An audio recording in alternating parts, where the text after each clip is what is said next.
नमस्कार, मैं प्रीति यादव आप सभी का स्वागत करती हूँ और आज के लेक्चर में हम डिस्कस करेंगे सामाजिक नियंत्रण के बारे में। सामाजिक नियंत्रण क्या है, उसका अर्थ क्या है और उसकी परिभाषाएं क्या हैं। तो सबसे पहले हम देखते हैं कि सामाजिक नियंत्रण क्या है। सामाजिक नियंत्रण एक ऐसी प्रक्रिया है जिसके द्वारा मनुष्यों के व्यवहारों को नियंत्रित किया जाता है ताकि सामाजिक समूह जो है, सामाजिक संगठन जो है वो आराम से चलता रहे, किसी को कोई हार्म ना हो, किसी को कोई तकलीफ ना हो।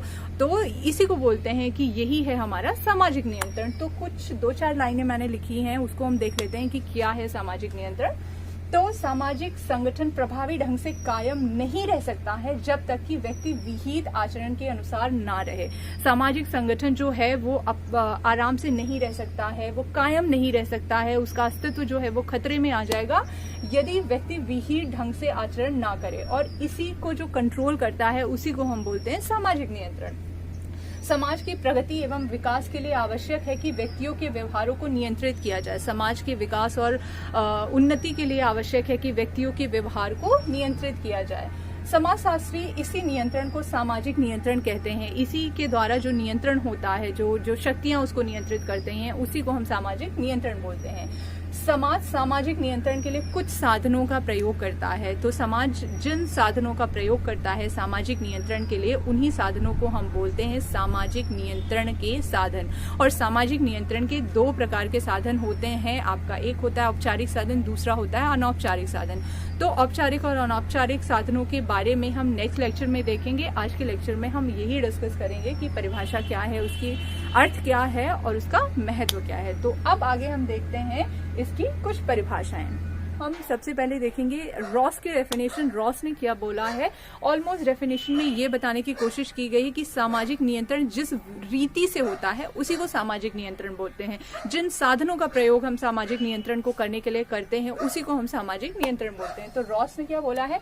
रॉस ने बोला है कि सामाजिक नियंत्रण का तात्पर्य उन सभी शक्तियों से है जिनके द्वारा समुदाय को, व्यक्तियों को अपने अनुरूप बनाता है।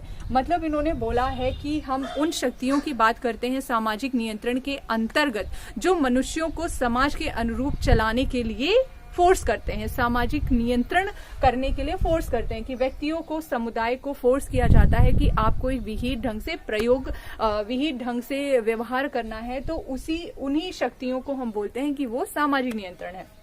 फिर हमारा जो नेक्स्ट है वो है मैकाइवर के अनुसार। मैकाइवर ने क्या बोला है। इन्होंने बोला कि सामाजिक नियंत्रण का अर्थ है उस तरीके से जिससे संपूर्ण सामाजिक व्यवस्था में एकता और स्थायित्व बना रहता है। सामाजिक नियंत्रण वो है जिससे समाज में स्थायित्व और एकता बनी रहती है, वही सामाजिक नियंत्रण कहलाता है। वही प्रक्रिया, जिस प्रक्रिया के द्वारा स्थायित्व आता है, एकता बनी रहती है, सभी लोग एक जैसा व्यवहार करते हैं, उसी को इन्होंने बोला कि वो हमारा सामाजिक नियंत्रण है।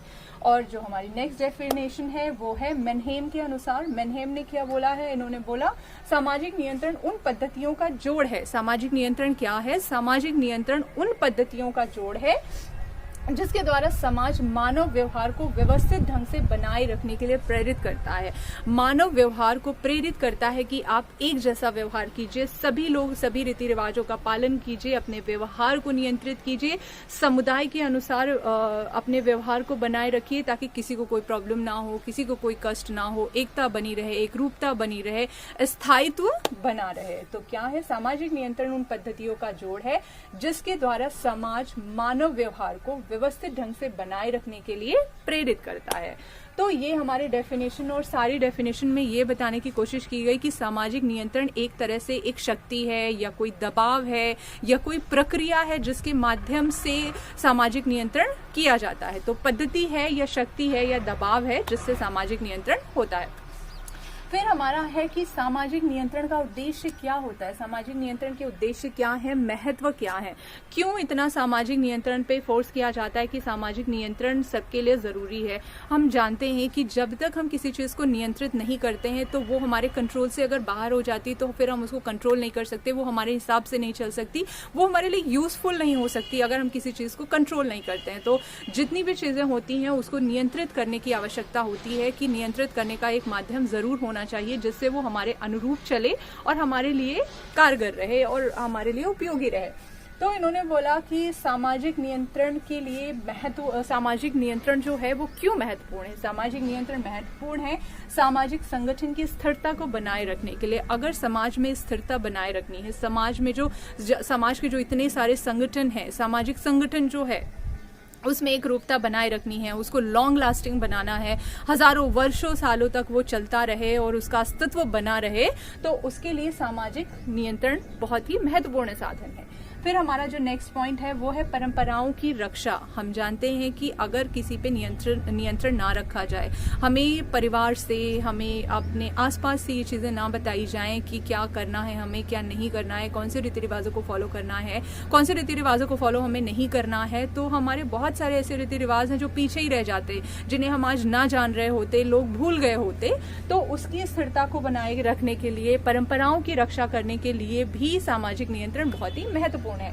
हमारी सभ्यता को बनाए रखने के लिए सामाजिक नियंत्रण बहुत ही महत्वपूर्ण है कि हमारी सभ्यता ऐसी थी तो उसको सालों साल फॉलो किया जाना चाहिए।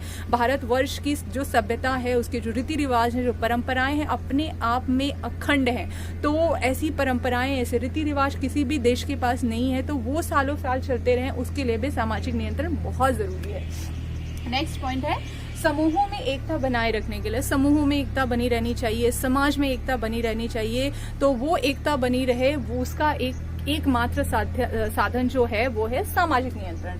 फिर नेक्स्ट है व्यक्तिगत व्यवहार पर नियंत्रण। व्यक्तिगत व्यवहार को नियंत्रित करने के लिए भी सामाजिक नियंत्रण बहुत ही महत्वपूर्ण भूमिका निभाता है, क्योंकि हर व्यक्ति में कुछ ना कुछ ऐसी बुराइयां होती हैं, कमियां होती हैं। अगर उन्हें नियंत्रित ना किया जाए, उन्हें सही गलत का ज्ञान ना दिया जाए, तो वो एक दिन ब्लास्ट हो जाती हैं और ऐसा नुकसान कर देती हैं कि मतलब समाज को नुकसान पहुंचाने लगती हैं। तो समाज को कोई नुकसान ना हो, सभी लोग प्यार से, आराम से रहते रहें, ढंग से व्यवहार करते रहें, तो उसके लिए भी आपका बहुत ही महत्वपूर्ण साधन है सामाजिक नियंत्रण। फिर है निरंतरता। हमारी निरंतरता बनी रहे, हमारी सभ्यता की निरंतरता बनी रहे, हमारे रीति रिवाजों की निरंतरता सालों साल बनी रहे, उसके लिए भी सामाजिक नियंत्रण बहुत ही महत्वपूर्ण है। फिर है सामाजिक सुरक्षा। सामाजिक सुरक्षा लोगों में रहे, क्योंकि अगर हमारे मानव व्यवहार को नियंत्रित ना किया जाए तो वो एक दूसरे को हार्म करने लगेंगे, एक दूसरे को दुख पहुंचाते रहेंगे, एक दूसरे को कष्ट पहुंचाते रहेंगे, तो उससे सामाजिक सुरक्षा नहीं रहेगी। लोग एक दूसरे से लड़ते झगड़ते रहेंगे, लोगों में डर रहेगा कि कब हमला होगा, कब झगड़ा होगा। तो उस सुरक्षा को बनाए रखने के लिए भी सामाजिक नियंत्रण बहुत ही महत्वपूर्ण भूमिका निभाता है। फिर है हमारा समाज में को अव्यवस्था से बचाना। तो यही है कि समाज को अव्यवस्था से बचाना, लड़ाई झगड़ों को रोकना, मानव व्यवहार को नियंत्रित करना। तो यही सारे महत्वपूर्ण पॉइंट हैं कि सामाजिक नियंत्रण क्यों महत्वपूर्ण है और इसके क्या उद्देश्य हैं। तो यही है सामाजिक नियंत्रण के मुख्य उद्देश्य की एकता लाना है, एकरूपता लाना है, परंपराओं को बनाए रखना है, लड़ाई झगड़े से लोगों को बचाना है। तो आज के लेक्चर में बस इतना ही। मिलते हैं नेक्स्ट लेक्चर में, तब तक के लिए धन्यवाद।